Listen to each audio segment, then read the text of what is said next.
Welcome to Coleman Report Live. I'm Bob Coleman. Excuse me. And we're talking Main Street, or they are. I'm not talking anything. Anyway, Adam Seery, co-founder, president of Harvest Finance. Adam, great to have you. We're going to talk about Harvest. Ray Drew with Fundex, podcaster extraordinaire. We're going to talk about that. But I want to start with Lance Sexton. Oh, I'm Delaney with Fraud Friday. But I want to start with Lance Sexton. Lance, big news. We finally got the 3 new SBLCs, and you know one of them pretty well. Tell us your Bob, Alaska, Arkansas Capital Funding Circle. Go ahead. I was excited to finally see the announcement. Some interesting choices, I thought. Arkansas Capital Corporation is the organization that I've known. I took a loan, guys, to Arkansas Capital, a 504 deal in 1985. When the current CEO's dad was a loan officer at Arkansas Capital. So I have a long history with them. Was very excited that they got selected, but also a little surprised. They're a great organization. 1 year, Bob, they did $9 million 1 year back in the day, and I brought 7 of the $9 million in for approval. And I was just bringing loans to them. But they're a great organization. They're going to do a good job of serving underserved rural and low-income markets. So that's exciting. Our friends at Alaska Growth, they are a great organization as well, and they do a good job of serving Alaska and many rural areas. I think they'll do a great job. Bob, they've been on our training for as long as I can remember. I think most of their employees have taken my certification courses. Funding Circle, FinTech, probably going to spend a lot of time playing in the small loan space and probably significant numbers. Thought it was an interesting choice as well. In my heart, Bob, I knew a FinTech would end up getting one of the SBLC licenses, so that was the choice. But some very interesting selections. I think the intent is to meet the administrator's desire to lend more money in rural, low-income, underserved markets. And Alaska Growth and Arkansas Capital, I can speak to those 2 great organizations. They will do that. Adam, I want to talk about Harvest in a second, but give me your reaction to these 3 new SBLCs. Let's see, there are 14 existing licenses. Harvest has one of those, correct? Correct. So that puts us up to 17. Tell us your reaction. I'm on the same page as Lance. I think, the first 2, Alaska Growth and Arkansas Capital, I think those are going to be really focused on the low, moderate areas. The hard to reach areas that lack capital from the SBA perspective. I think Funding Circle, on the other hand, is a FinTech. We're going to see first and foremost how a FinTech operates within the SBA space. I agree. A lot of small loans. I think they are trying to build something that's more online driven, to where it's more related to borrowers' input and ultimately a quick credit score and money out the door. So we're going to see, time will tell with respect to performance and overall, delinquencies and defaults tied to that type of lending in SBA. We haven't seen it before. Well, I certainly hope it works. I was going to say, Lance, that SBA clearly understands the advantage to 24-hour, 36-hour funding by these online lenders. And if they can do it with an SBA guarantee, that's much better for the small business entrepreneur in terms of rate, Lance.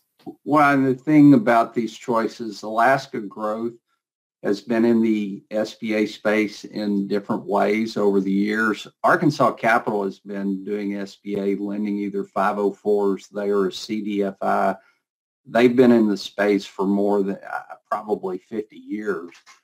But Funding Circle is kind of interesting. I think they're probably going to have to ramp up and find some SBA expertise to join the team. They have SBA expertise. Their average loan size is $150,000, so they know what they're doing.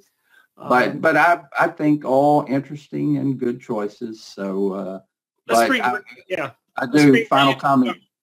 I'm sorry, Bob. Final comment. So glad to see Arkansas represented. There you go. Arkansas is well represented. Hey, Ray, Fundex Solutions, are you an SBLC? What is your take on these? Yeah, we're an SBLC as well. And I remember when they first announced that they were going to be giving out more SBLCs, and the overwhelming reaction of the industry was, no, they're going to come in and mess it all up because they don't know the rules.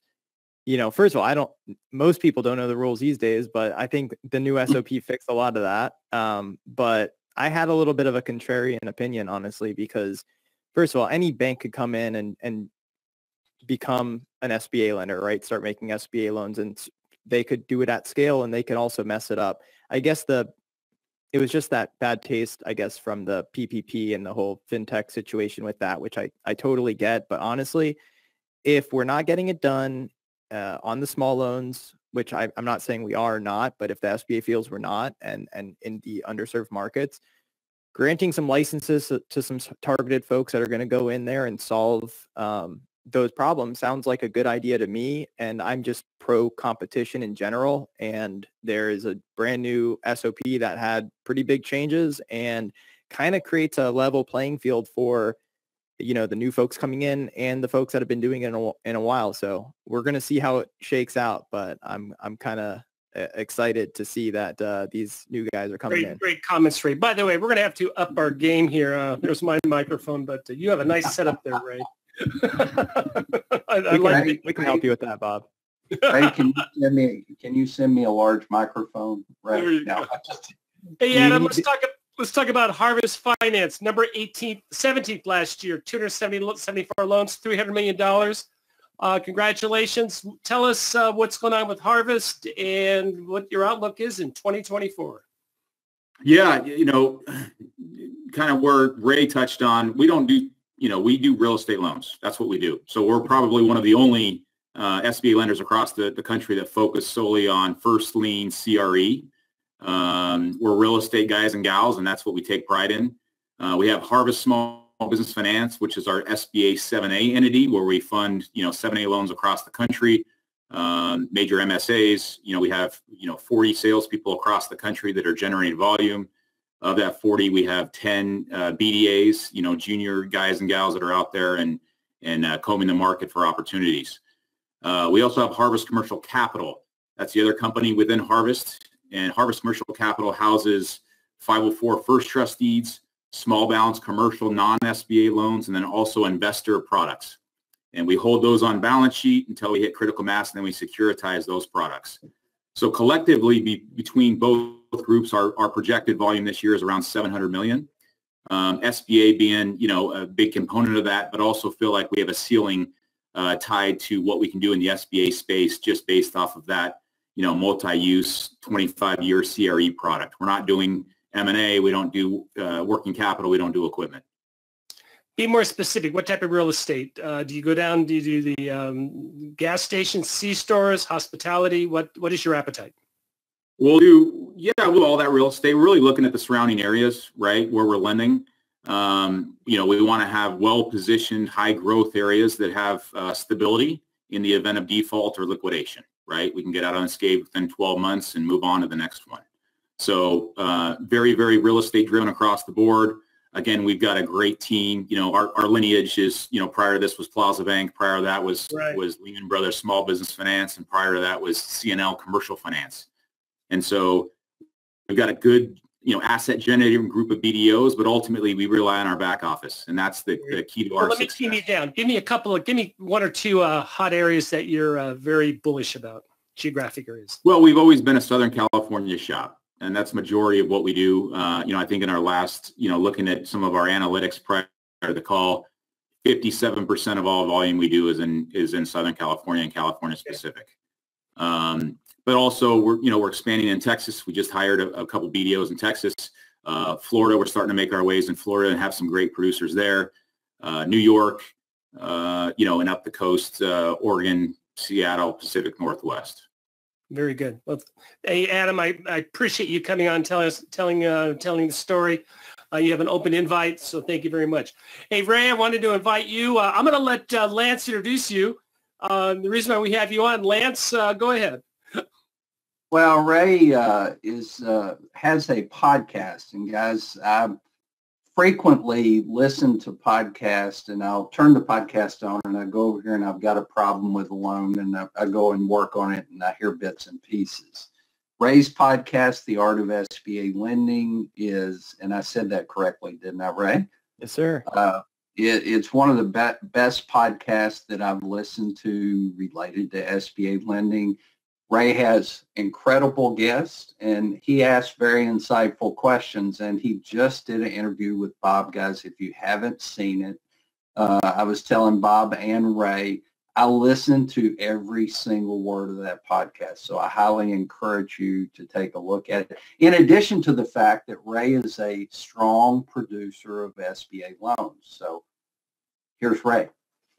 Go ahead, Ray. Tell us about the podcast, and go ahead. Absolutely. Thank you so much, Lance, for that introduction. And yeah, we're actually headed to New Orleans on Monday to do another batch of interviews, and we have the heads of some of the top shops in the country. So the guests keep getting better and better, although it's going to be hard to top Bob here this week, but we're going to keep it going. And by the way, Adam, you have a BDO down here in my market in South Florida that at my first job as a busboy, I used to work with her, Laurel. And oh, no way. SBA lenders. Yeah.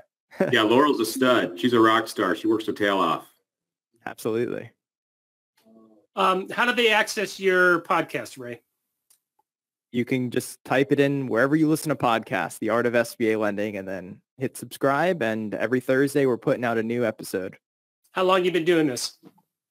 Since 2019. You know, we started it in 2019, kind of really, I was editing it myself. There was no video component. I had a less big mic, and we've evolved in. And the reason I started it is because I was just looking for that type of content where, top producing videos can go, listen to what other people are doing. And it's kind of evolved into more interviews with industry leaders, but it was just something that I wanted to create. And here we are 4 years later. Well, congratulations. And you are SBA focused, correct? Yeah. The audience is the SBA lending community, much like yourself, Bob. Very good. Well, I certainly enjoyed, I enjoyed the conversation I had. And per Lance, thank you for making me look good. I appreciate that. But Ray did a great job. So good for you. You've carved out a nice niche, and go over there and support his podcast.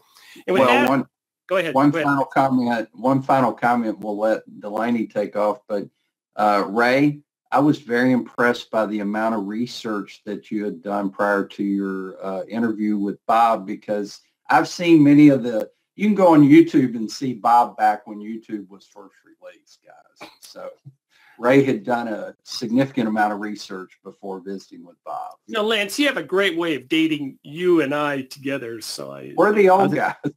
That was a deep dive. About 1985. You're talking long time ago, my friend. We went to the archives. There you go. Hey, Delaney, let's shift to you. And what are our fraudsters up to this week? Well, this one here is the first. We have David Boucher, and he recently agreed to pay $2 million to resolve allegations that he took advantage of the Restaurant Revitalization Fund. This was the first time with this particular program.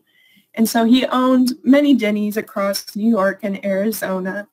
And on his application, he claimed he did not operate more than 20 locations, which was the limit. You couldn't have any more than 20 locations. So he applied for about $1 million, but in reality, he had 21 locations and was not eligible.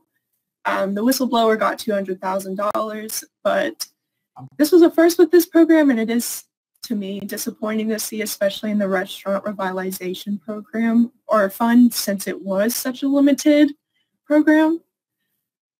And what are your thoughts? Twist on this, there was a whistleblower, and how much did the whistleblower get for turning him in? 10%, $200,000. So in this person, David was not criminally indicted. He simply had to pay the money back, correct? Yes. Lance or Adam, 20 out of 21. Is that a huge deal? Well, the eligibility requirements in the Restaurant Revitalization Program, EIDL, PPP, 7A lending, they are what they are. And if 20 was the limit and he had 21, it's appropriate. Ineligible, and you had to pay it back. So good for the system working. Who else you got for us? Well, in a way, I almost have to say I feel a little bit guilty. It seems in the past few weeks, the criminal justice system, employees within the criminal justice system have kind of been the center of this conversation. But this one here, we have Mr. Harris, who pled guilty to wire fraud in connection to 2 PPP loans and 2 IDLs. He first applied for the IDLE program for a business, and he obtained, I believe, $14,500 and then a $9,000 advance. And once he saw success with this, he went ahead and applied for a different business and got $150,000. On these applications, he, of course, inflated the numbers and how much he was earning. And then once again, after seeing success, he decided to apply to the PPP program. He got about $130,000, to be specific, $129,275. And why I'm being specific with this is he later went and got a second draw PPP loan using the same IRS forms, same numbers. And he got a loan of $129,276, so only $1 more. Yeah, that's unfortunately in cases like this. And Bob, you said it so well on Ray's podcast with you. You said something. We have to remember, guys, that PPP basically saved our economy. And we have to remember the hundreds of thousands of small businesses that may not even be here if it were not for PPP. We all knew there would be fraud, and Bob, you made that perfectly clear on the podcast, but we have to remind ourselves of what Marco Rubio said. Bob, what was that? We would have had civil unrest possibly. Yeah. Civil unrest in the streets. Those were his exact words. So. And the agencies are doing an amazing job of tracking down the fraudsters, and Delaney has plenty of content. I was visiting with her the other day. She'll probably have plenty of content for years in this area. Yeah, I think one of my favorite aspects covering fraud over the last 2 years, I think now, is that a lot of these cases, I get to see them from the very start when they're first getting charged, and then I get to see them come to completion. So they're doing a great job going after these people. Lance, I think everyone forgets. I think everyone forgets how difficult it was during those first couple of weeks during the shutdown, right? I mean, we have a portfolio of $1.2 billion in terms of SBA borrowers. 100% of those borrowers were out of business essentially overnight when that happened. And so the government had to act quickly. They had to put something in front of the market that was going to be substantial and get money into these borrowers' pocket as soon as humanly possible, or else we were done. I thought we were out of business during that period of time, because it just, there's nothing that can sustain something like that. Well, and Adam, and got everybody on the panel, it drives me nuts when everybody tries to beat SBA up over the fraud in PPP. I mean, if you were told to get hundreds of billions of dollars out in a very short period of time, and you couldn't follow your standard rules, how could you prevent some fraud from occurring? It was going to happen. We all knew that. And I think we all have to take a step back and remember all the good that they did. Ray, I'm going to let you give the last word on this. Well, this was incredible. And Delaney, thank you so much for the breaking news. I didn't know Denny's was still around, but that was great. I just want to echo what Adam just said, because I remember those initial days where I was getting calls from essentially every business I knew, and it was total uncertainty and desperation once the floodgates opened up and nobody knew where to go and the banks were shutting people out. And every day that went by that Congress didn't pass something, and they did it relatively quick, but even absolutely, I was even worried just every day that went by, because irreparable damage was, set to occur.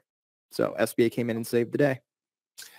Gentlemen and Delaney, great panel, great conversation. Thank you very much for joining us.